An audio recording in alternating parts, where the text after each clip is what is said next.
మంత్రిగా బాధ్యతలు స్వీకరించిన జనసేన అధినేత అదేవిధంగా డిప్యూటీ సీఎం పవన్ కళ్యాణ్ తొలిసారిగా విజయవాడ వచ్చారు. గన్నవరం ఎయిర్పోర్ట్ నుంచి ఇరిగేషన్ క్యాంప్ కార్యాలయానికి కూడా ఆయన వచ్చిన పరిస్థితి మనం చూసాం. ప్రస్తుతం విజువల్స్లో చూసుకోవచ్చు. ఇరిగేషన్ క్యాంప్ కార్యాలయానికి జనసేన అధినేత పవన్ కళ్యాణ్ అదేవిధంగా డిప్యూటీ సీఎం పవన్ కళ్యాణ్ కూడా వచ్చిన పరిస్థితి. రేపు పంచాయతీరాజ్ అదేవిధంగా డిప్యూటీ సీఎం హోదాలో జనసేన అధినేత పవన్ కళ్యాణ్ బాధ్యతలు స్వీకరించిన నేపథ్యంలో తనకు అలాట్ చేసిన క్యాంప్ కార్యాలయాన్ని సందర్శించేందుకు పవన్ కళ్యాణ్ వచ్చారు. అదేవిధంగా మధ్యాహ్నం 3 గంటలకు ఇటు చంద్రబాబును కలిసే విధంగా కూడా ఏర్పాట్లు చేసుకున్నారు. అదేవిధంగా పార్టీ ఆఫీస్కి వెళ్ళి కూడా అక్కడ ముఖ్య నేతలతో అందరితో కూడా భేటీ అయ్యే అవకాశం కూడా ఉంది. అదేవిధంగా ఇక్కడ చూసుకున్నట్లయితే ఇటు పోలీసులు వాళ్ళు క్షుణ్ణంగా పరిశీలించి పంపించిన పరిస్థితి. విజయవాడలోని తన క్యాంపు కార్యాలయాన్ని కూడా పరిశీలించేందుకు జనసేన అధినేత పవన్ కళ్యాణ్ వచ్చారు.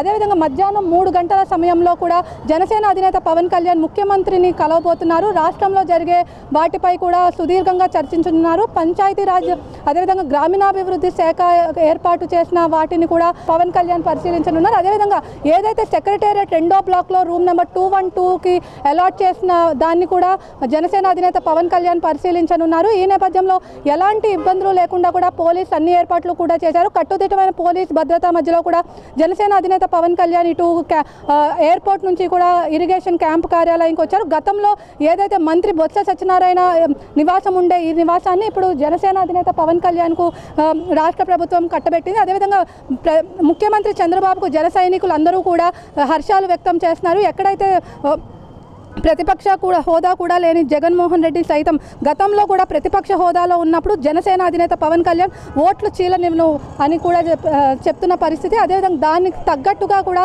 అన్ని ఏర్పాట్లు కూడా చేశారు. అదేవిధంగా ముఖ్యమంత్రి చంద్రబాబును మధ్యాహ్నం 3 గంటలకు మర్యాదపూర్వకంగా కలవనున్నారు జనసేన అధినేత పవన్ కళ్యాణ్. మొత్తం మీద చూసుకున్నట్లయితే పంచాయతీరాజ్ గ్రామీణాభివృద్ధి శాఖ మంత్రిగా కూడా జనసేన అధినేత పవన్ కళ్యాణ్ రేపు బాధ్యతలు స్వీకరించున్నారు. దానికి సంబంధించి సెక్రటేరియట్లో కూడా అన్ని ఏర్పాట్లు కూడా చేస్తున్నారు.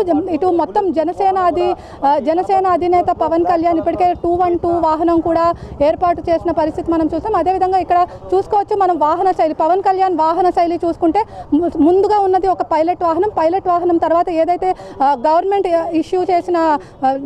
ఇష్యూ తర్వాత తన ప్రైవేట్ సెక్యూరిటీ ఉండే వాహనం అదేవిధంగా బుల్లెట్ ప్రూఫ్ వాహనానికి కూడా జనసేన అధినేత పవన్ కళ్యాణ్ భారీ భద్రత మధ్యలో కూడా వస్తున్న పరిస్థితి మనం చూస్తాం. అదేవిధంగా ఇటు మొత్తం సిఎస్ఓ వాహనంలో తన ప్రైవేట్ సెక్యూరిటీ ఉంటారు.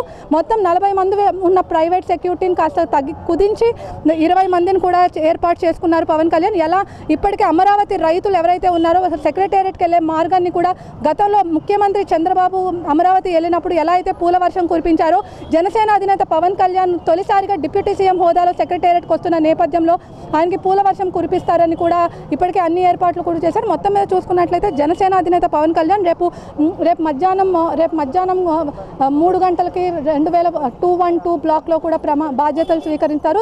పవన్ కళ్యాణ్తో పాటు నాదెళ్ల మనోహర్ అదేవిధంగా కందుల దుర్గేష్ ఎవరైతే ఉన్నారో అది మొత్తం కూడా 2nd బ్లాక్లోనే ఉంటారు. మొత్తం మీద చూసుకున్నట్లయితే జనసేన అధినేత పవన్ కళ్యాణ్ ఇవాళ క్యాంపు కార్యాలయం నుంచి మంగళగిరి పార్టీ కార్యాలయంకి వెళ్ళి మంగళగిరి పార్టీ కార్యాలయం నుంచి ఇటు సెక్రటేరియట్కి వెళ్ళి సెక్రటేరియట్లో ముఖ్యమంత్రి చంద్రబాబుతో భేటీ అయిన తర్వాత మళ్ళీ తిరుగు ప్రయాణం కూడా మంగళగిరి పార్టీ కార్యాలయంకి చేరుకుంటారు. మొత్తం మీద చూసుకున్నట్లయితే బాధ్యతలు స్వీకరించిన అనంతరం తొలిసారిగా విజయవాడ రావడంతో ప్రజలందరూ కూడా చాలా ఆనందం వ్యక్తం చేస్తున్నారు. ఇది ఇక్కడ ఉన్న పరిస్థితి. వీడియో విష్ణుతో Likhita, V digital news, deputy CM camp కార్యాలయం నుంచి.